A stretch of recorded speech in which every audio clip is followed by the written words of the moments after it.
All right, welcome to episode 21 of the Pops and Drops podcast. What up, people? We're recording this on January 7th. So yesterday was the certification of the U.S. presidential election and the subsequent disturbance at the Capitol building. The attempted coup. Well, I don't know if that's... Well, we can talk about what it really was.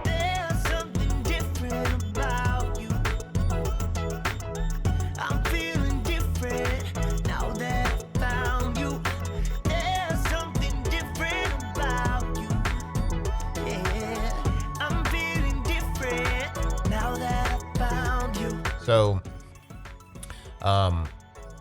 as things unfolded, I didn't pay that much attention, but maybe you can recount what happened. I know that there was a rally in D.C. A bunch of people were there, and they were going to march down to show their support and try and get Republican senators to support the objections to the Electoral College results. And then some crazy people stormed the Capitol. Yeah, because Donald Trump told them to. Did you not watch his speech? No. He said, "We're going to march down there, and we're gonna try to stop this." And Rudy Giuliani came out, and on a phone call that was released today, Rudy Giuliani was trying to get every state to be objected so that they could stretch it out. Oh. The count. Rudy Giuliani said that on a phone call to one of the House representatives, saying, we need you to get a senator, and we need you to object every state so that we just stretch this out. What would stretching it out accomplish? I have no idea.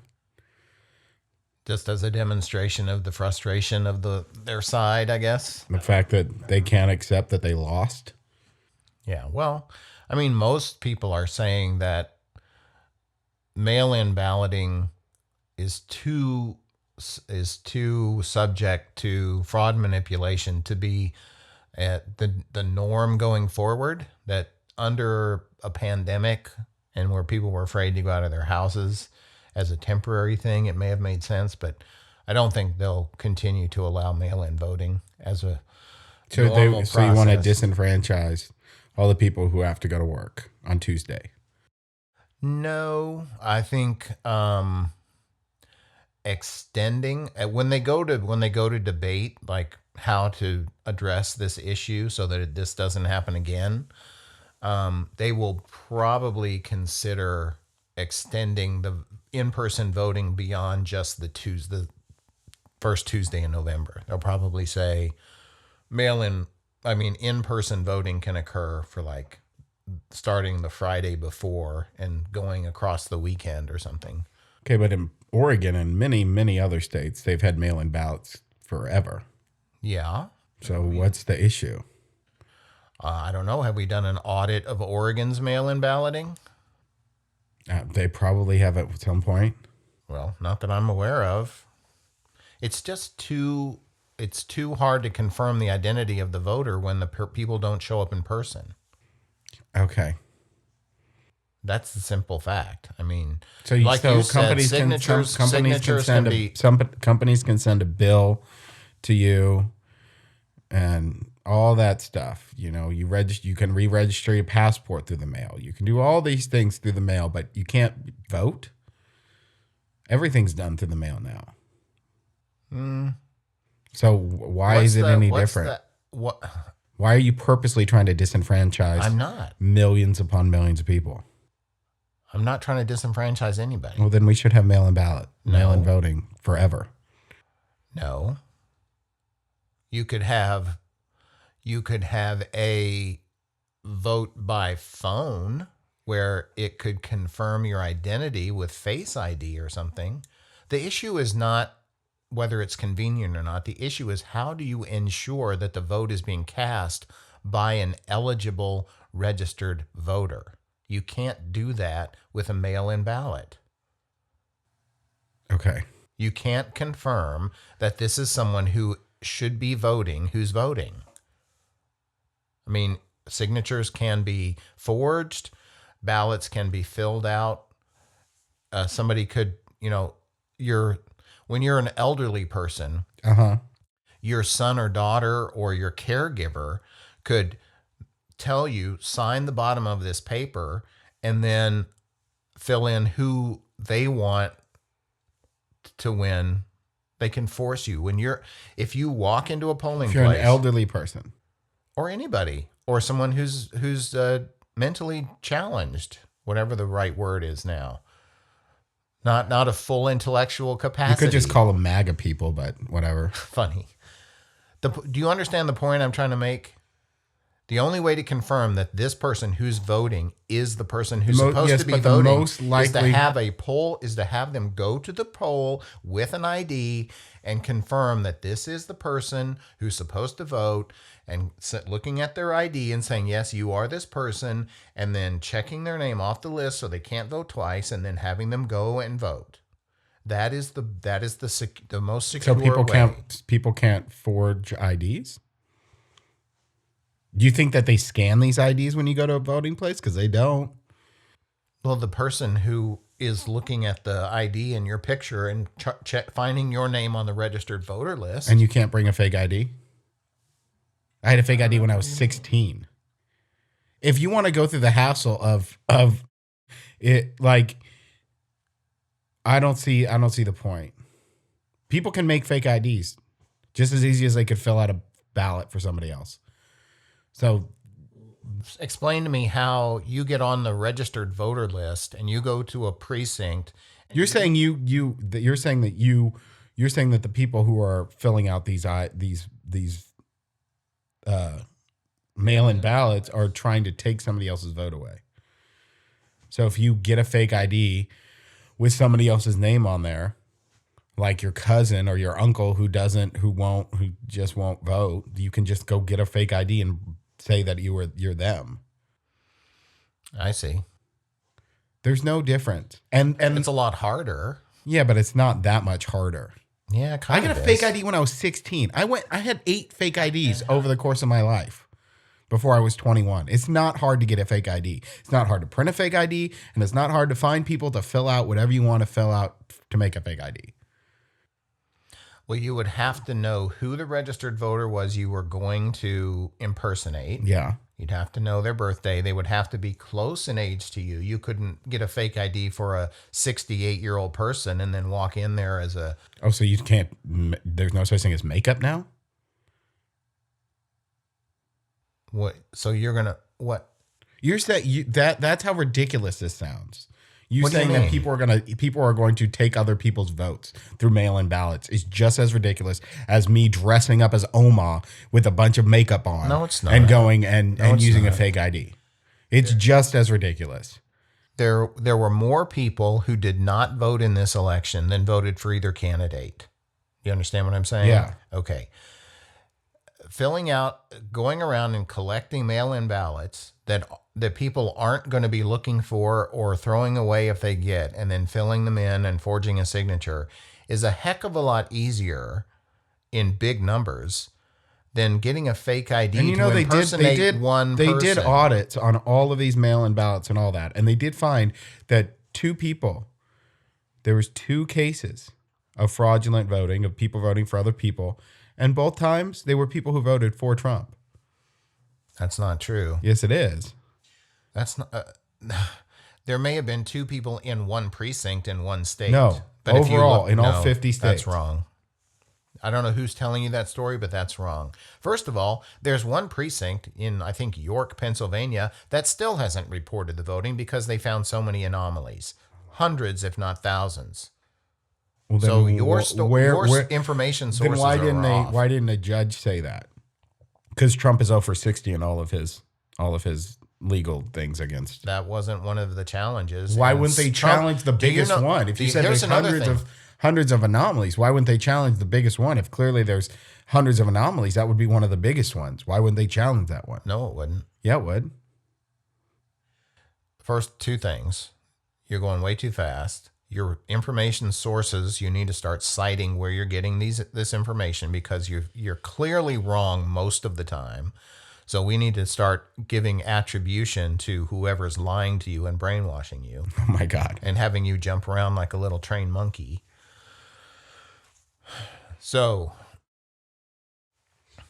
um, if you think about it, if you were going to use your fake ID process to take a vote away from somebody, that's one vote. And that's a lot of trouble to take one vote.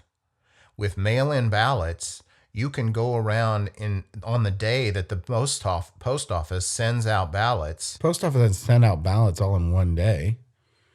Kind of, yeah, they No, kind of do. they don't. You know when they're starting to show up in the mail, and you can go around to all the So mailboxes. someone wants and the, take someone the wants ballots the out you're of the saying that mailboxes. someone wants to disenfranchise so many people that they will go and they will collect all these ballots out of people's mailboxes. Yeah, And you don't think that those people, when they don't get their ballots, they won't contact somebody and say, that's "Hey, my we point. didn't get our ballot." That is my point.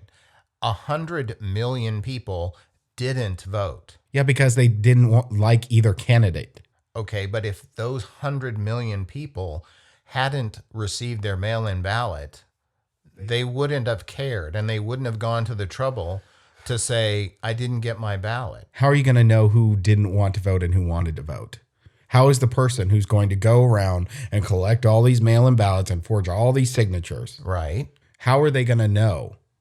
How are they going to know which people want to vote and don't want to vote? They don't. They just take them all. And then 20% or 17% of the people call the county clerk and say, hey, I never got my ballot. And 83% of the people don't bother. That's such a ridiculous scenario that you're coming up with. What are you talking about? Why? What makes it ridiculous? You think that there are people out there that would do that? Oh, yeah, of course there are. No, there aren't. You know why there are? Because there are other people, candidates, who would pay people to do that. Oh, like Trump? Any candidate. Okay. Any political candidate.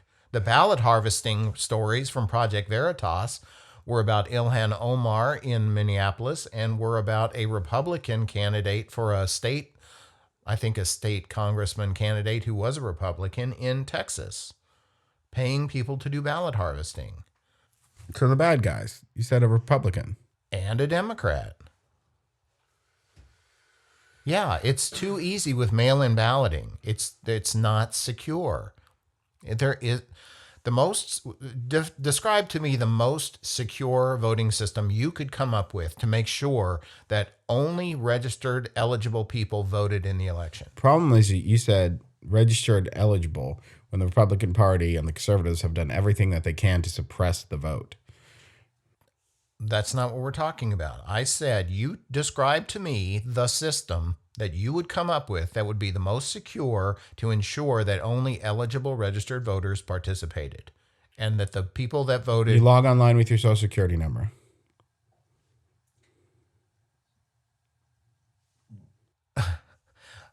That's the most secure thing you can come up with? Yeah, one social security number. You log on with your social security number and you vote online. But how do you... So you have to create some account? With your social security number and like your birthday, and maybe they do that thing where they're like, these are the 5 addresses. Have you lived at one of these addresses? And if you get it right, then that thing. Right. That's the most secure. No. It's the same when you like have to apply for a federal loan or get a credit bureau agency crap. It's the same thing. If that were secure, then identity theft would not be an issue. Identity theft is a problem because social security numbers are easy to look up and passwords are easy to hack because most people don't use secure passwords. So no, that's not secure.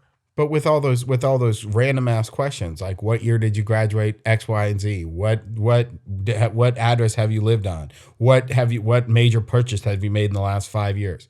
All those things. It's like a 10 question thing specifically for you. So if you attempted to create an account for that social security number 10 times, if you failed 9 times in a row, on the 10th time you would get it right. No, if you fail a second time, then your IP address would be blocked. Okay. Or now we're starting to get a little more secure. Or you go on the dark web and find out people's identity information. the social security numbers and the passwords and all of that stuff that's floating around And in. you think someone would go through the hassle of doing all of that to steal someone's vote? Sure. And you know why? Because the government's too big and it controls trillions of dollars in spending. If the federal government was as small as it's supposed to be based on the Constitution, it wouldn't be worth the trouble. But there's $1 trillion flowing through there because the federal government has grown too big and controls too much spending. And the financial incentives now exist to do whatever you can to get power, so that you can control all of that money. The solution is shrink the federal government to 1/10 its current size, and then there won't be such a financial incentive to do it. Okay. But that's your best solution to a secure voting system? Yeah, online voting. Why not use Face ID? You can do that with online voting too. That's what I'm saying. You're saying log in with your social security number. That's not the most secure thing you even know about. Think about it. Be thoughtful about how would you get a really secure voting system? You do all those online votings plus Face ID on your phone. Your phone has the technology to do facial recognition. Right. So just do that. Okay. So for everybody with Face ID on a phone, they can vote. Yeah, yeah. What if people don't have phones with Face ID? Then they can go to a place that has a Face ID thing. Okay. So like a precinct volunteer who can look at your driver's license and match the face. Or you go to the DMV and you can vote with your face. Vote with your face. This is our new hashtag, vote with your face. Anywhere. Hashtag vote with your face. Anywhere, everywhere. Not just like anywhere. They should give you a free phone to fucking vote. Anything. Okay, first of all, when you say they, who's they? The government. You just said they control millions of dollars worth of spending. Right. Give everybody a phone who doesn't have one. They already do that anyways. What do you mean? Elderly people get free phones. If you're on welfare, you can apply and get a free phone. They're already giving people, bums have free phones. At least in California, they did. And when I registered for food stamps, when I was in California, when I needed it, they asked me if I needed a phone. And I was like, no, I got a phone. They're like, okay, well, if you want a free one. Okay. When the government says something is free, that is very misleading, because everything the government hands out is paid for by you, the taxpayer. And phones and food should be paid for by the taxpayers. Missiles and drones should not. Okay. Those are the kinds of things the taxpayers should be paying for. We should be paying to help out our fellow citizens. Yeah. So let's say you have two ways to help out your fellow citizens. We'll just call them option A and option B. Okay. Okay. If you give $10 to option A, the person who's needing help gets $5. And if you give $10 to option B, the person who needs help gets $9. Which one do you choose? A or B?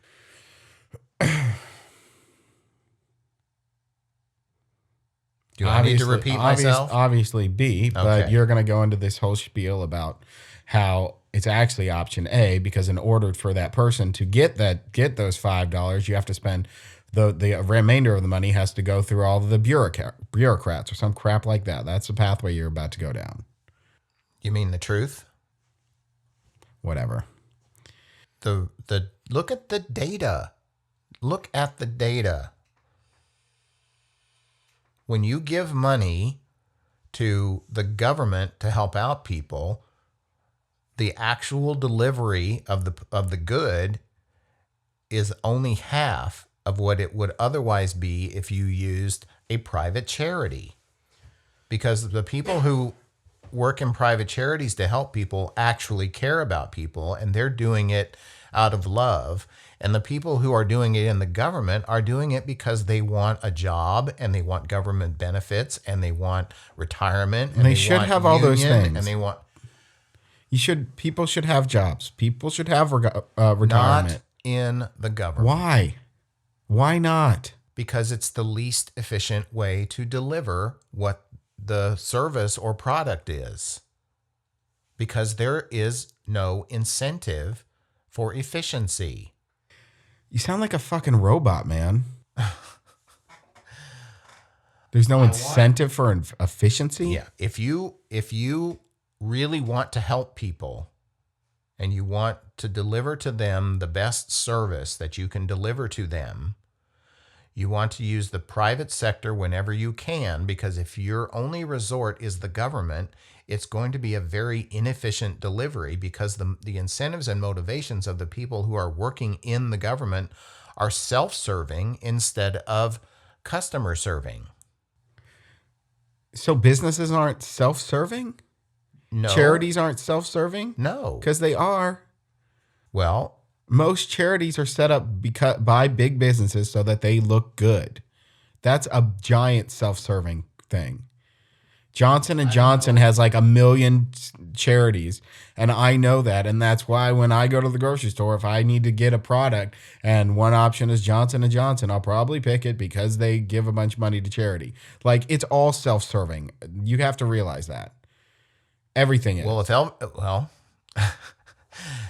it may all be self-serving, but the actual recipient of the help gets more. That. You don't know that. Oh, yeah. There's lots and lots of research. Oh, there is tons of academic research. The Salvation Army, the Red Cross, they've all got big wigs and big cats on top I know. who are sucking and up they all the get money. in trouble. And the United Way has gotten in trouble. The Red Cross has gotten in trouble.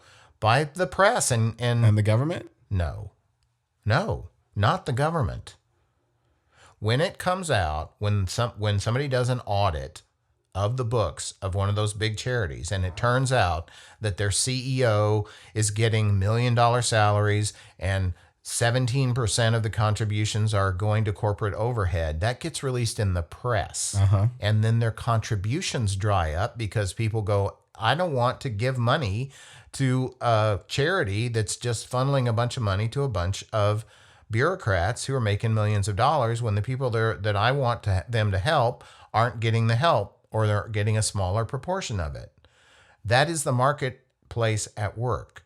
When there's free information and the information is widely available, and it comes out in the press, when there's an objective press that a charity is mismanaging their contributions, then people stop giving them money. So they have a market. They do? Yes. Then how does Joel Osteen exist? Okay, that's something completely different. How? Because the people that give money to Joel Osteen are giving money because they're dumb and they're convinced that helping him is going to help them get into heaven or something ridiculous. Oh, and so people who give money to charity don't do that because of the same reason? Well, if they do, then they aren't going to be paying attention. But no, the people that give money to charity, typically when they choose a charity like Save the Whales or Clean the Ocean or Help the Homeless, they're giving money to a specific charity for a specific reason. Not the people who give major donations. What are you talking about? The people who give major donations only do it because they want it to look good on them or for their karma. Well, I don't know that there's no way that I don't know that there's any evidence of that.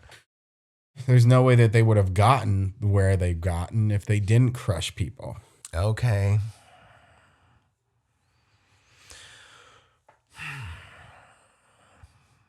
I don't know where these beliefs come from that you have. These are just mushroom trips? Indoctrination and mushroom trips. Seriously. Explain. Recount exactly what happened on your mushroom trip that led you to that conclusion. To what conclusion? Which one? That the only way to get rich is to crush people. It is the only way to get rich. Explain. There is no way that Jeff Bezos would have $130 billion if he didn't treat his workers like crap and like robots and pay them like shit. The reason why he's so rich is because of how crappy he treats his employees and how greedy he is as an individual. So I know a lot of people that work at Amazon. that's one example. You're making a generalization about everybody who's made a lot of No, money. I'm making a generalization about the people at the tippity top. Well, who's at the tippity top today? You said it's not Jeff Bezos anymore. It's Elon Musk. Okay, so how did he crush people? I don't. He is a. I don't know. I'm sure he did. I'm sure he's done a lot of shady shit in his life. Why? I don't know anything specific, but So why? there's that's no my way point. someone.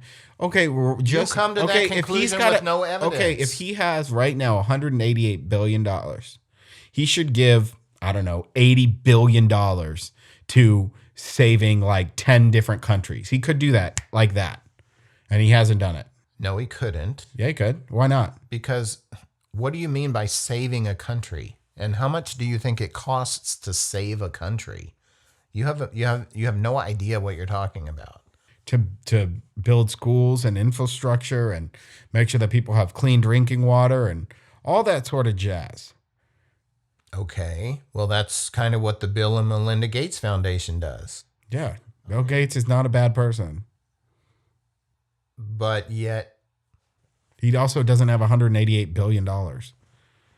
he would if he hadn't been giving it away for so long. He was making Exactly, because he's a good person. That's what I'm saying. That's Well, exactly what I'm first of saying. all- you just First demonstrated of all, my point. Elon Musk does not have $188 billion.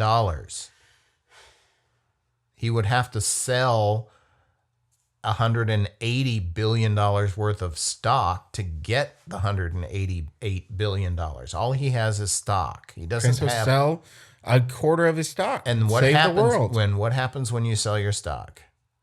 If you flood the market with the stock you have, then the price goes down. Supply and demand is what determines the price. So if he tomorrow decided to sell 25% of his stock to collect on this $188 billion or some portion of it, it would evaporate because the price of the stock would drop and then it wouldn't be worth $188 billion. So the rich only get richer by hoarding their money. That's a perfect example of that. Well, there's two different issues that you need to think about.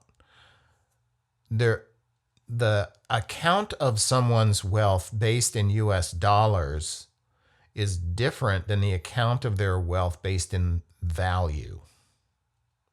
$188 billion worth of gold is different than 188 billion US dollars. Do you understand the difference?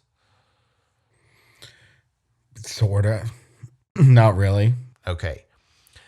A store of wealth is not currency. Fiat currency is not a store of wealth. Okay? Okay. The fiat currency, when a currency is fiat currency, that essentially just means the government can print money. There's nothing backing it up. And after the US dollar went off the gold standard, in the olden days, the dollar was essentially a certificate of deposit for an amount of gold. So in theory, you could take your dollar bill to Fort Knox and get gold for the dollar bill. Right? The dollar, initially, when it was gold backed, that basically meant this dollar represents a particular amount of gold. Okay. Okay. When they went off the gold standard and the When currency did that happen? 1972, Okay. and the dollar bill essentially just became paper. Uh-huh. All right. Then the government can print as much of that paper as they want. Yeah. All right. And if you're Elon Musk and you have in today's accounting based on the current trading value of the dollar, you have $188 billion. If you went and you bought something tangible with that money, that would be a store of value that would retain its value to other people going forward through the future. Then as a number of dollars in the marketplace increased, which it did in 2020, right? They printed 30% more dollars in 2020 for these relief packages. then your gold would essentially go up in value. In not the value of the gold would actually be the same, but the accounting of the value in US dollars would change. So if you bought gold, let's say gold was $100. If you bought $100 worth of gold today, and then the government printed 30% more dollars tomorrow, then the value of that gold would be $130 instead of just $100. Okay. That doesn't make sense to you? No, because it would be the other way around. If you Why? flood the marketplace with more money, then Right. that causes a recession. It causes inflation, not a recession. Okay. And that's what you have to understand. The value, and we talked about this last week. In theory, a country's currency is a representation of the productive value of that country. So if the United States produces goods and services that are worth today $10 trillion, and the government, and there's $10 trillion in circulation, and tomorrow the government prints another $5 trillion in currency without any fundamental changes to the underlying productive value of the country, then now you have $105 trillion representing what yesterday was $100 trillion worth of products and services.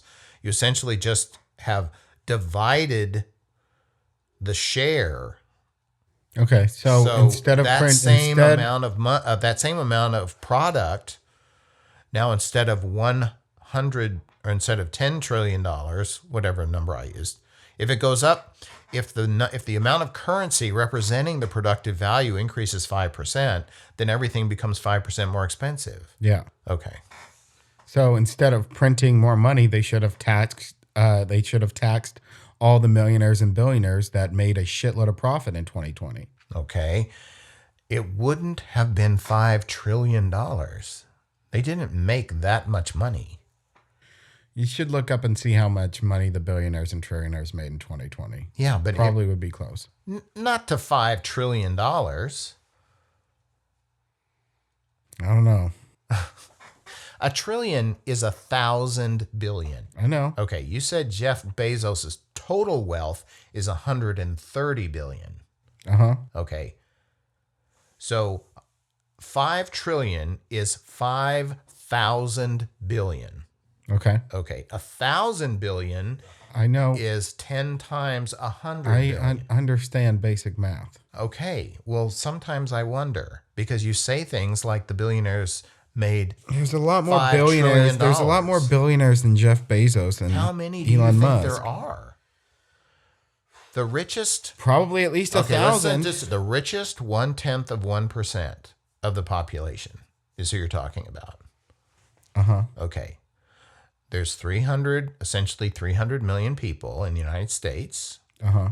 What's 1% of 300 million? 3 million. Okay. Okay. 1/10 of 1%. It's 30,000? 3,000? Huh? 30,000? Well, if there's 3 million, 3 million is 1%. 1/10 of 3 million. Right. That'd be 30,000. No. 3 million divided by 10, 300,000. Okay, so that'd be even more. There 300,000. There's 300,000 people and that constitute 1/10 of 1% of the population. Yeah, and if they each gave $1 billion. Just 1 billion. 300,000. You said 300,000. And if they each gave $1 billion. If they each gave $1 billion? Yeah. How many trillions of dollars would that be? That would be $30 trillion? Well, if a trillion's 1,000 billion, that would be, and there's 300,000, that would be 30 trillion. No, it would be 300 trillion. Okay, so 300 trillion. That's way more than 5 trillion. So you just proved me right. Somehow those you just proved me right, bro. You just proved me right. Thank you. You think there's 300,000 people that are as rich as Jeff Bezos? Somehow the math doesn't seem right. You're the one who did it. Not me. Okay. So where did we go wrong? 1% of 300 million is 3 million. 1/10 of that is 300,000. So there's 300,000 people. Even if they each gave $500 million, that would still be Well, 300 if 300,000 people trillion. Hold on. 300,000 people gave $1 million. That'd be 3 billion. 3 trillion. No, I said $1 million. 300,000 each gave $1 million. That would be 300 billion. Yeah. If 300,000 people each gave $1 million, that would be $300 billion. And if they each gave 10 million, then that would be 3 trillion. Yeah. So that would be So you'd have to get $10 million from 12 million 300,000 to make up the 5. Probably 12. No, 15. 15 million. Which is chump change to most of them. That's what I'm saying, man. Okay. Yeah. It's astronomical the amount of money that they have, and it doesn't make any sense. And they could be helping the world, and they're not. They're hoarding it. Well, you don't know that. I know Jeff Bezos fucking isn't. No, you don't. You don't know what charities he contributes to. I know he doesn't contribute that much money. How do you know that? Because I would know if he does. It would be all over. His press would be all over. All the press about him would be good and not bad. Maybe. It would.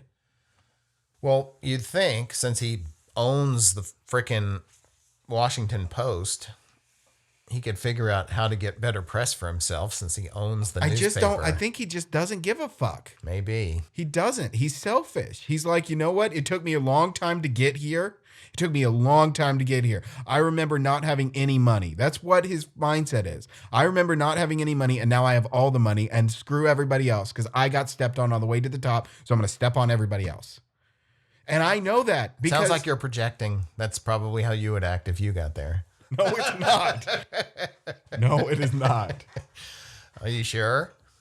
I help out everybody that I possibly can. I talk to hundreds of people all the time. Anyone that messages me on Instagram. And I have like 100,000 Instagram followers. I try to answer as many people as possible. I have a shitload of message requests that I can't get to everybody, but I try to help out everybody. And I can't help them out financially, but I can be an ear for them. I listen to their music. I tell them what I think about their art. You just got to be a good person. You just got to. If you want to level up. But the problem is when you jump to the conclusion that somebody is bad just because they have money. When they have that amount of money, they're bad. There's no way. There's no way. Like even Oprah, like she screwed over those kids in Africa with her school. Like there was a bunch of bad crap about that. Like all of them, man. What? I don't know what you're talking about with Oprah and the school in Africa. She said she was opening up a school in Africa, and there was like really bad conditions in the school because she initially opened it up, and then she stopped giving them funding for stuff, and like it just went downhill and it got overrun. I don't know the exact story. I read it like 10 years ago, so I don't know. But like, there's no way. There's no way to get to that amount of wealth and be a good person. Well, Bill Gates has that amount of wealth. No, he doesn't. You just said that he's nowhere near the amount of money that Jeff Bezos has. He probably controls that amount of money.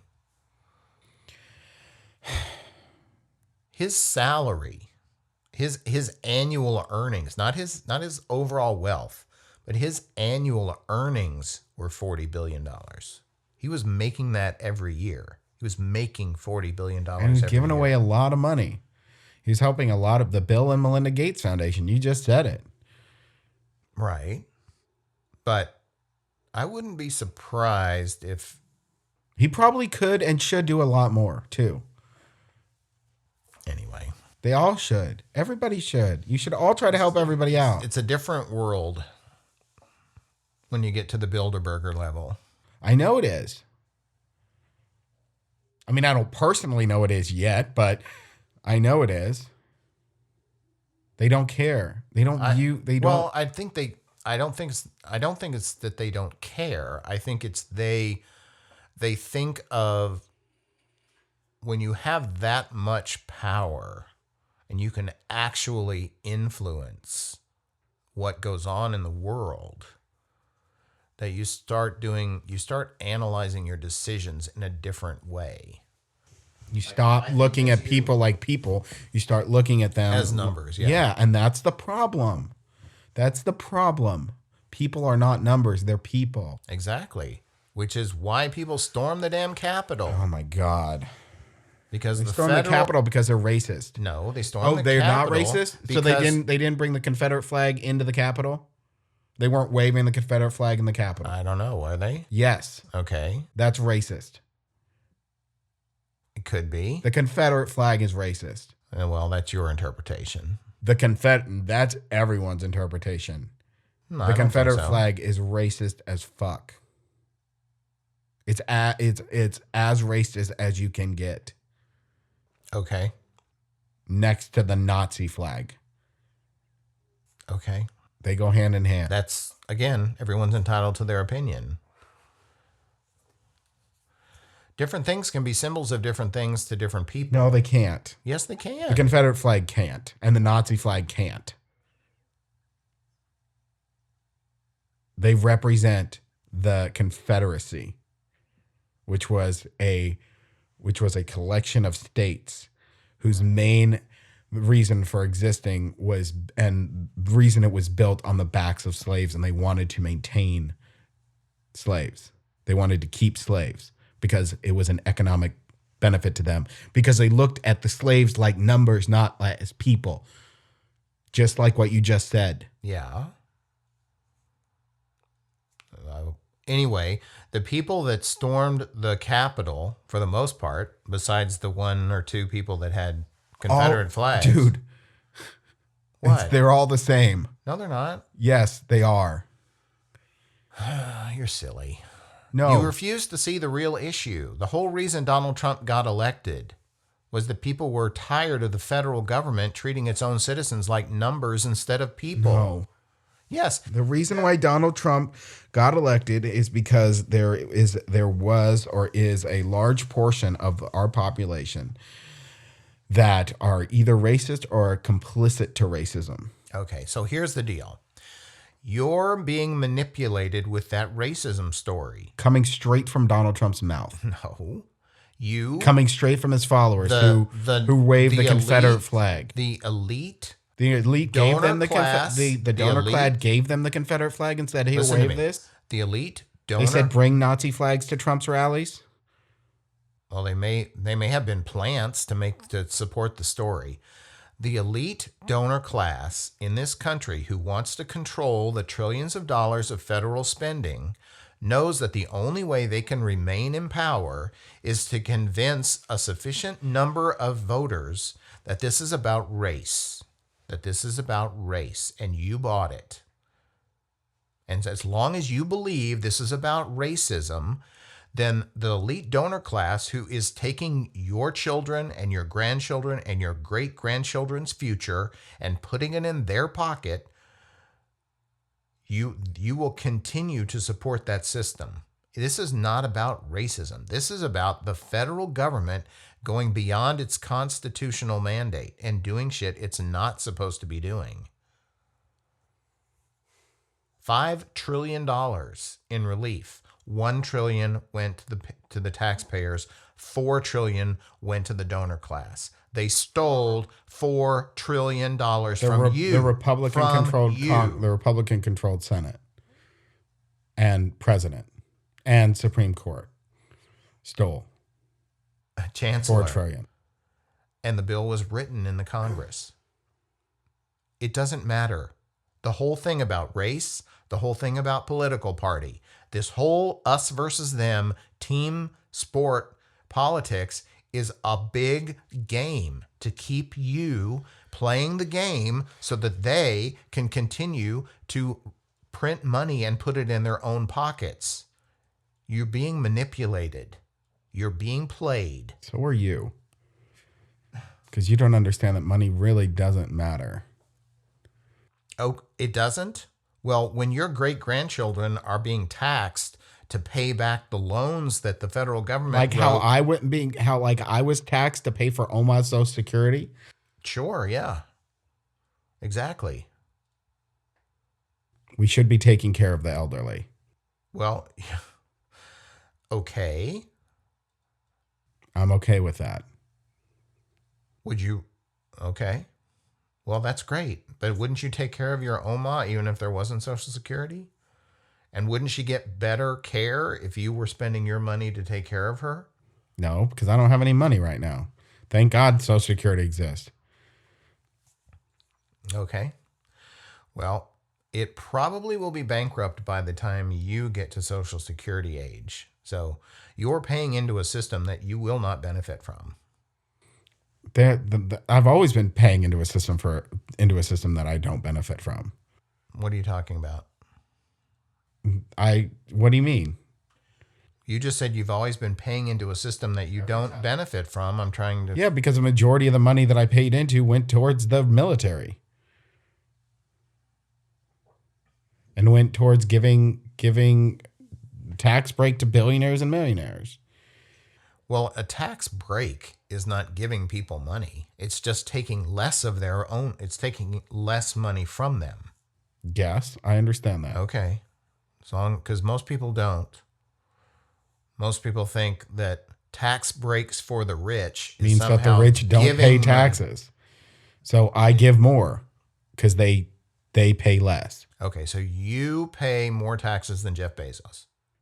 Yeah, I have. I doubt he paid any taxes. He probably found every loophole he possibly could. Okay, more myths. This is the myth that they feed you. Okay, this is the myth. The elite feed me that they get the myth that they feed me. You're saying that it's all controlled by the super rich elite. And the myth that they're feeding me is that I shouldn't like them. That's what you're telling me. That's exactly what you're telling me, right? That there why is would they a party, why would they want that to be the myth? They want you to believe that the Democrat Party supports the people against the rich, and the Republican Party is the rich versus the working class. I don't necessarily that's the elite that they I don't believe that. Okay, so what do you think? I think that both parties are incredibly corrupt. Right. But one is on the right side of history and the other isn't. One isn't full of old white racist men, and one is built out of a coalition of people. Uh-huh. So one is Bird, and the other is Kimberly Klacik. I don't know who either of those people are. Okay. Well, one of the most powerful senators in the history of the Democratic Party was Senator Byrd from West Virginia. Well, that automatically, I probably wouldn't trust him or like him. Oh, hell. Because he's from the South. And he's probably a Southern Democrat. He was. Well, then he doesn't represent me or anything that I've ever stood up for. So name a Democrat who's not an old white man. AOC. Okay. And Kimberly Klacik. I don't know who that is. Is Running for Congress from Baltimore. Okay. All right. So the point that you don't know who these people are proves my point that you've been sold a narrative that you don't research. You just buy the story. I don't buy any story. You make assumptions. You go along with things that you think sound good and make you look cool. No. And you jump around like a dancing monkey instead of doing the research and actually figuring out what's going on. I don't go down conspiracy theory rabbit holes. You're correct. What do you mean? What's a conspiracy theory? That the federal government's too big? That's a conspiracy theory? The federal government is really big, and it should be reduced greatly, especially in the military. Military should be cut. Right. But again, But the military people, is not the biggest spending. the people who work in Salem and the people who just the people who work for any government agency in the bureaucracy, they all are people who need jobs and want to have a retirement. You stated that when we first started talking. That's why they're in the government. They just want a steady income with a decent pension and retirement. And I think that they should have that. Fine. For anybody who's employed by the government who's doing something that only the government can do, Why? that's fine. Why can't why? Because anything that the private sector can do, they will do more efficiently than the government. Yeah, but efficiently means that we have robots do it, so that people don't actually have jobs. It's not about efficiency. Yes, it is. If the government wanted to pay someone to literally just stamp a piece of paper all day long, and that means that person gets food on their table and a roof over their head and pension when they retire, then they should have those jobs. Even if the job doesn't even do anything. If we give people jobs, you need to give people jobs. No, you don't need to give people jobs. Yeah, you should. The marketplace. The marketplace won't do it. What do you mean? There's never going to be a marketplace that creates a job where someone just literally stamps a piece of paper. Exactly, because it's non-productive activity. And so the person who can only stamp a piece of paper will never have a job. That's actually not true. There are people who get employed doing very mundane tasks, like putting stamps on envelopes. So why does it matter if it's coming from the government? Because for the exact same activity, if it's done in the private sector, if it's done in the private sector, the person won't get paid as much, and they won't have a good pension and retirement, and they won't have all the benefits that come from working for the government. Okay. You want to take away people's jobs, and you want to take away their retirement, and you want to take away their homes, and you want to take away their food. You want to take food off their table. That's what you want, because the marketplace wants that, because that's capitalism. Pure capitalism is the cream rises to the top and screw everybody else. That's pure capitalism, and that's what you are constantly advocating for. You don't care about people. You care about numbers. And that is the problem. And that's the real problem that you have, is that you wish you were one of the Bilderbergers and billionaires. You wish that you could look at people like numbers and have that kind of sway and power. That's the problem, man. All right. Are you done with your little rant? All right. Listen, you've got a population of people. Let's say you have 1,000 people. Uh-huh. All right. They need goods and services. Uh-huh. And they have money to spend to get those goods and services. Those 1,000 people. The proportion of the goods and services that they are provided that comes from the government versus the private sector. Those are your two choices in this little experiment. Okay. 1,000 people, they have a limited amount of money, and they want goods and services. As the proportion of goods and services that those 1,000 people get from the government grows, because the government is less efficient, those 1,000 people get less for their spending. So those 1,000 people, the ones you say I don't care about, I want those 1,000 people to get the most that they can for their dollar that they're spending. Sounds like you're viewing people like numbers. Serving people's interests, increasing the overall utility of everyone who is participating in the system. Their lives will be better off the more of the goods and services that they buy come from the private sector versus the public sector. When they give their dollars to the government for things that the private sector could also provide, they get less for every dollar that they have. So you pay the government for something. That dollar doesn't then go towards the paycheck of a government worker? Yes. Well, then how's that any different? And why does it matter? Because the output of goods and services that any individual is producing is higher in the private sector than in the public sector because of the incentives. Yeah, because the cream rises to the crop and screw everybody. Those are the incentives. You don't screw the customer. The customer gets more value for the dollar they It's spend. not about the customer. It's about the people who made it. The people are the customers. What are you talking about? In a system, in a country, you get more for the dollar you spend. You get more utility. You get more of what you want and need when the goods and services are produced by the private sector versus the public sector, because there is no incentive on the public sector side to deliver the highest possible productivity. On the private sector side, if you do a crappy job, somebody else comes along to replace you. Yeah, and that's the problem.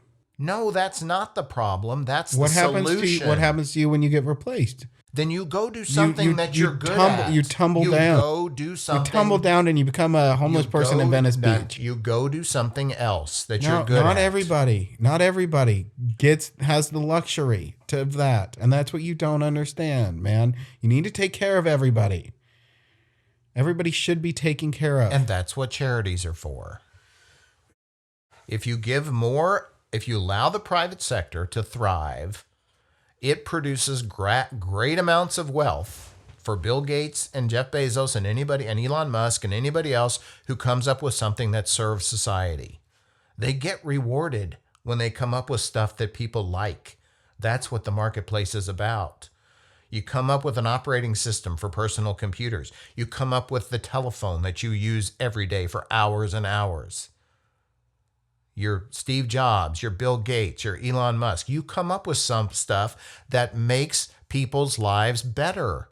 And you get rewarded. And the phone that I used, that's a perfect example. The phone that I used was created in a factory in China. And the materials that were used to make that phone came from mines in Africa. And all you along, still bought it. Yeah. And you still use it every day. And it's messed up. Then stop. I can't. Why? Because I'm a part of the system. Because you have no principles. You like to spew, but you won't actually live by your own your edicts. Everybody else should be great, but I'm going to continue to use this phone that was manufactured in China and manufactured with products mined in Africa. It's a double standard. It's hypocrisy. It's not a double standard. If I could afford a phone that was made 100% ethically, then I would buy that phone. Okay, great. But if you were relying on a phone that was manufactured by a government, then you would be still using a rotary dial. You don't necessarily know that. Yes. Governments have no incentives for advancement. Every time it's been tried in the past, every single time. It's been tried before. In the past. In the past. When we didn't have technology. They had technology. They did? Yeah. When? There's been technology since people invented the wheel. Oh, but they had like robots and factory farms and everyone had access to information 24/7. It's just the latest. It's just the latest. It's been the same throughout history. You want us to go back to like 1950s, man. No, you do. You want the government to be in charge of everything. That will take us back to the 1950s. No, I don't. That's what socialism is. The government controls the means of production. That is what socialism is. That's the technical definition of socialism. Okay. It's not taking care of people. And when did I say I was a socialist? Anyway. Have I ever said that? Upstairs a few minutes ago, you were saying socialism was better than capitalism.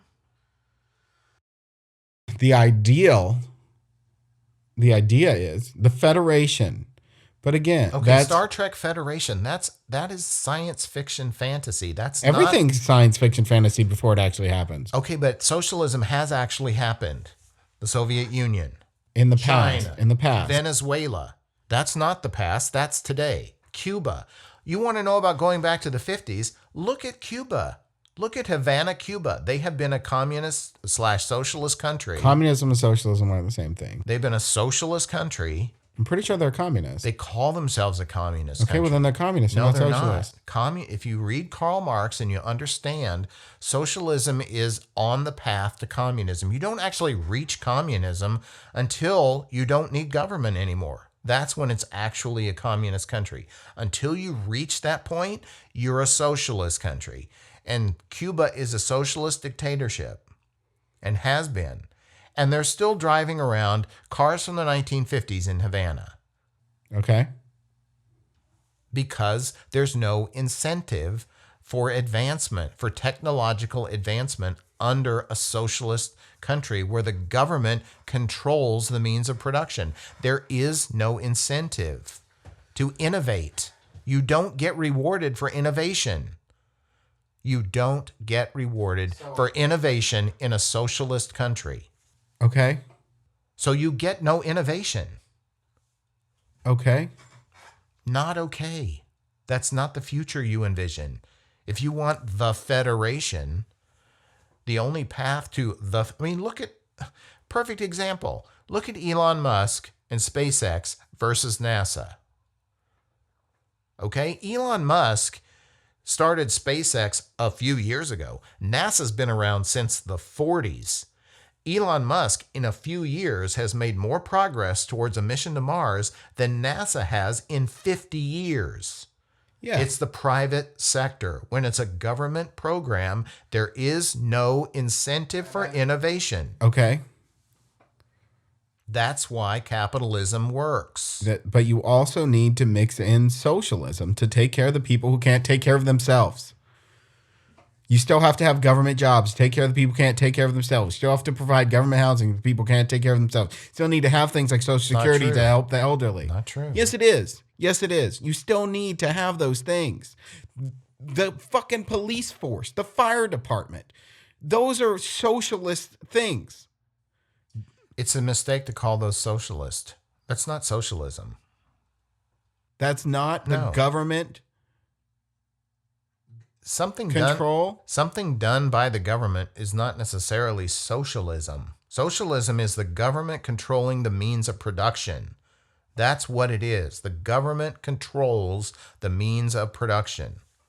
Volunteer fire departments are not socialist. A large majority of fire departments aren't just volunteer. There are a lot of paid fire people, Yes. firemen and women. Yeah.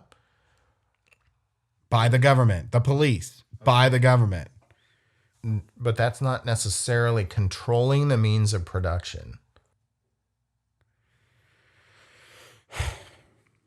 So, for instance, in cities that have police departments, is it illegal to have a private security firm?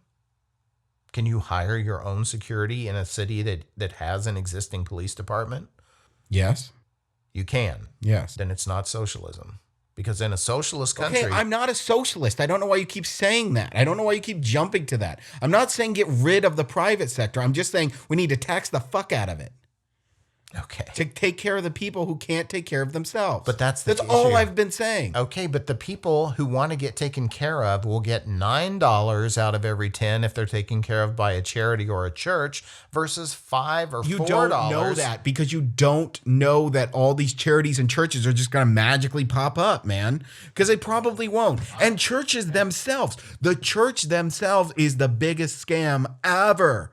Organized religion is the worst. Not all of it. It is the absolute worst. It's full of pedophiles and assholes who just want to be rich. That's a whole nother podcast for another week. But it's true. There is true. Academic research. There is academic... Churches are evil, man. Okay, fine. Another week we can talk about that. This week we'll wrap up with me citing that there is academic research that looks at... When?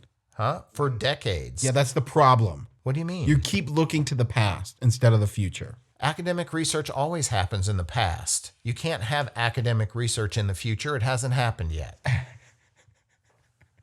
The academic research looked at the deliverables, what actually was delivered to the clients of public services like homeless shelters and food banks, the volunteer and private sector charity-based delivery of services to the needy is always almost twice as effective as the same programs delivered by governments. But you're putting faith in people. You're putting faith in People to help other people instead of putting faith in a system that will help other people. Yes. And the system doesn't. That's my point. The system that's supposed to and claims to help people ends up helping the bureaucrats and not helping as many people. It doesn't help the bureaucrats. It helps the military industrial complex. No, it doesn't. I mean, it does help the military industrial complex, but that's not exclusively what the government does. It's not the major part of the government spending. We've talked about that. It's discretionary spending, but most of what the government does is guaranteeing shit and obliging taxpayers to cover shit like student loans. Anyway, we'll talk about entitlements again next week, but we're over an hour, so we can talk about this song we just made this afternoon. Okay. Speaking of the Federation and alien technology. It's an alien hymn. Yep. You wanted to make. I think I am a fan of meditation and floating around in space, listening to Gregorian chants. So this is a Gregorian chant alien house EDM song. Enjoy. See you next week. Adios.